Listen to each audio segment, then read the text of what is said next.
Hey guys, and welcome to my first ever Naruto Shippuden anime review. We're doing episode 382, and it's carrying on the fight between Naruto, Sasuke and Obito, and let's jump right into it.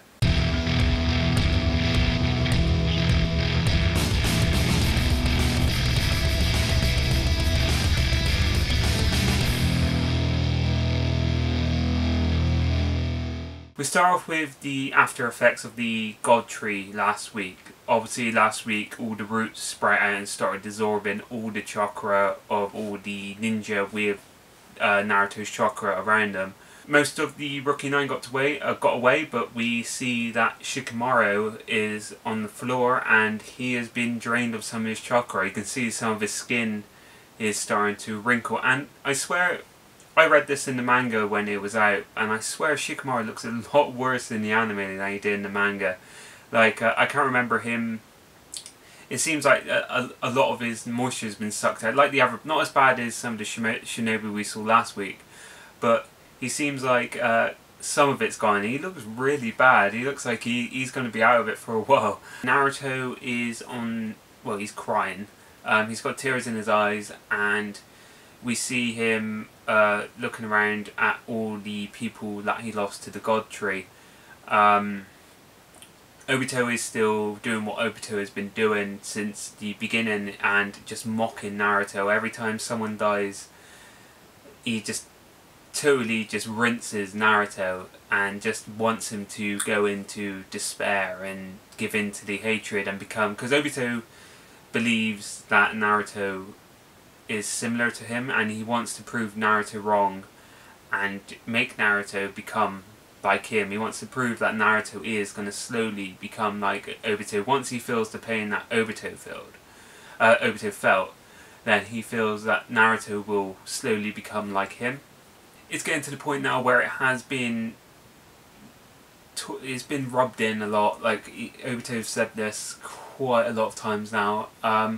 It's not as bad as it was in the manga. Obito is a hell of a lot better in the anime than he was in the manga, and I actually do feel sorry for Obito in the anime. But it's getting to the point now where Obito is starting to say the same things over and over again, which isn't as bad in the anime, but it's still starting to wear a bit thin. We then get Orochimaru come back. Orochimaru comes back with Suigetsu and Karin, and Karin, when she sees Sasuke, she has the weirdest look on her face. Like, the girls in Naruto, man, when they see Sasuke, the reactions they have, like, after all the shit Sasuke's done, I can't believe like these girls still want him as much as they do. It's crazy. And then find out that Hashirama has been talking to Madara. The main Hashirama is talking to Madara still, and because they don't have the full 9 tails and 8 tails, the flower didn't bloom straight away, and it's gonna take a bit of time before the tree starts to bloom and the Sharingan will shine on the moon. And we find out that they only have around about 15 minutes until the flower blooms, and Madara plans to take out Obito and do Infinite Tsukiyomi within that time, because Madara needs to become the 10-tailed Jinchuriki to do the Infinite Tsukiyomi. He needs to be what Obito is right now. So he's planning on using Hashirama's Sage Jutsu to take out Obito and then become what he needs to be to activate the Infinite Tsukiyomi. We then cut to seeing Fodder Ninja starting to doubt their ability to do anything. Hashirama is trying to egg them on. He's trying to talk to them and shout and give them like inspiration, but nothing seems to be working. Especially seeing Obito rinse Naruto, they've all started to think in a negative light. And you even see people like Sakura earlier on in the episode is listening to how Naruto told everyone that when Shikamaru told everyone that everyone will be needed. Everyone, like, eventually they just need to wait till their moment where they can get involved and do something to help.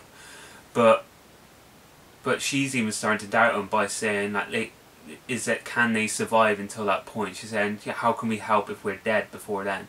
And it's kind of it's kind of one of those moments where everyone is just down on their luck at the moment. The God Tree is just so overwhelming that everyone's beginning to doubt their ability to save everyone, really. Like, even Naruto, he starts breaking down, he's starting to cry, and then it's up to Sasuke, who snaps him out of it. Sasuke slices through a part of the God Tree, and basically tells Naruto, "You're not giving up, are you? I'm not giving up. I'm jumping in." And obviously, and snaps Naruto out of it, and he jumps straight back in. He activates Biju mode straight away and gets into the Sage form, and obviously goes out and joins along with Sasuke. And Sasuke gets he's figured out, obviously, people knew that Sage Jutsu is the only way to hurt Obito. So what Sasuke's done is he's got Jugo, who happens to obviously has the curse mark, and he's gotten Jugo to sit in the Susanoo and activate his curse mark. So because the curse mark is natural energy, that the curse mark goes around the Susanoo, and you get basically a Sage mode Susanoo. And it looks pretty cool. It's basically the standard Susanoo Sasuke has, but has his well, it looks like his old curse mark is just going over the front of it. It's a pretty cool design. It's something different to the standard Susanoo we've seen for a while now. And it was a cool design, and now Sasuke can use Sage Jutsu as long as he's with Jugo. But just before that happened, you got to see Naruto on the floor and he because Ino is sending a message to everyone, Naruto's thoughts gets into the communication, and everyone can finally see what Naruto's been through. So you get this nice little touching moment where everyone begins to see what he's done in the past, like when he was alone, all the people that have died. So you see the third Hokage when he died, and then the third Hokage sees the reaction to that. You see Asuma, you see everyone, Jiraiya, and it's just this touching moment where you see everything Naruto's been through, but he's always been able to pluck up the courage to go forward.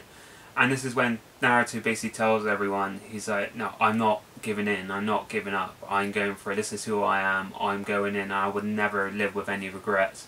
So he jumps in, and that's when he jumps in and joins Sasuke, is he doesn't want to regret. If he sits down and he gets taken out now, then he'll regret that. Like, there'll be, the world will end, because he never did anything, he will regret that for the rest of his life. And it's just this touching moment where it's just this little bit of inspiration that starts going into people's minds, that Naruto, he's one of us, he will never give up, he'll always push forward. And then we get a scene of, then we see Orochimaru is looking at Sasuke. We get Tobirama and Orochimaru looking at both Naruto and Sasuke. So Orochimaru is talking about how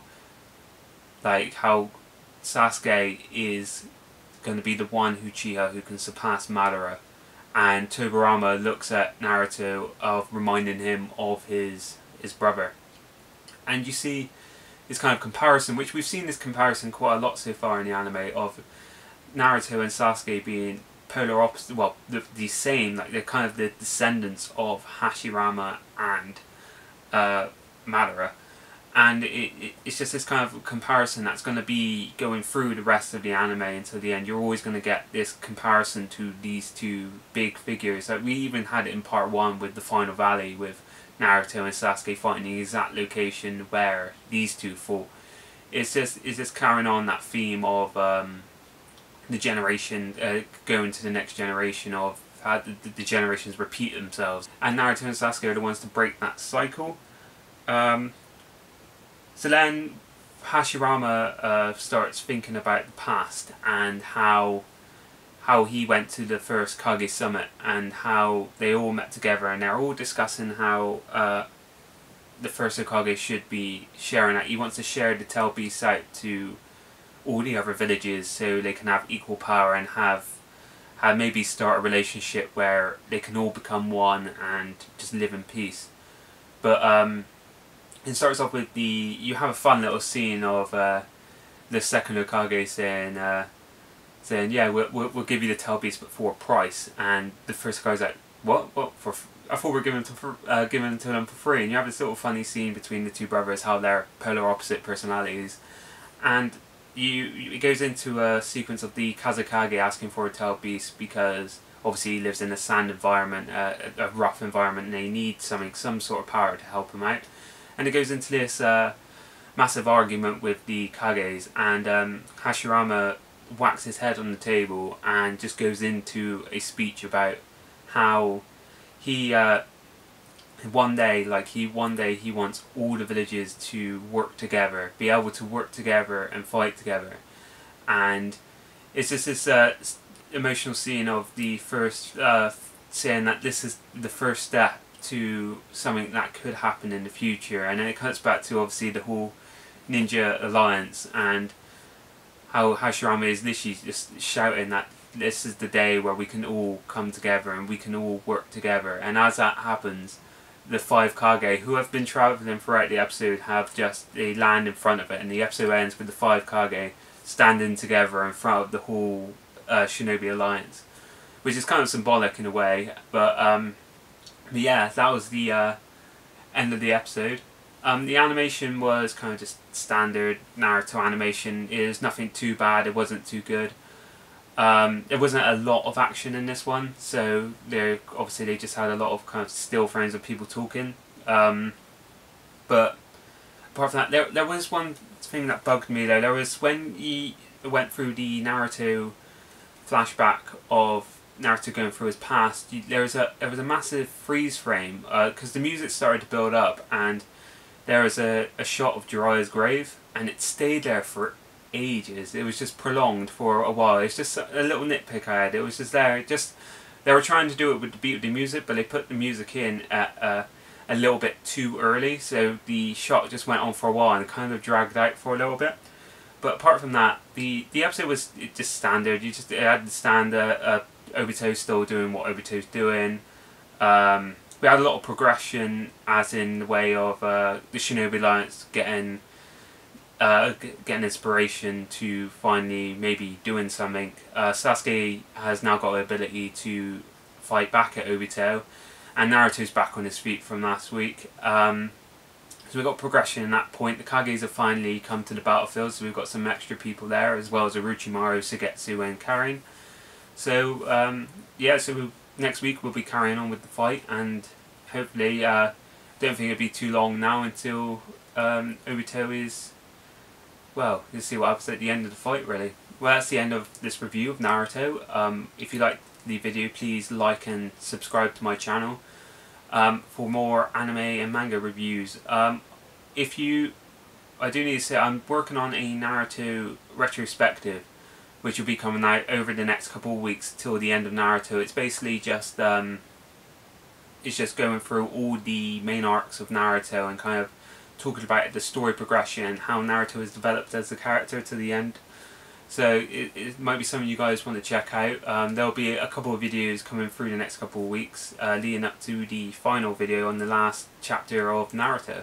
So look out for that. So cheers guys, I'll see you there. Bye.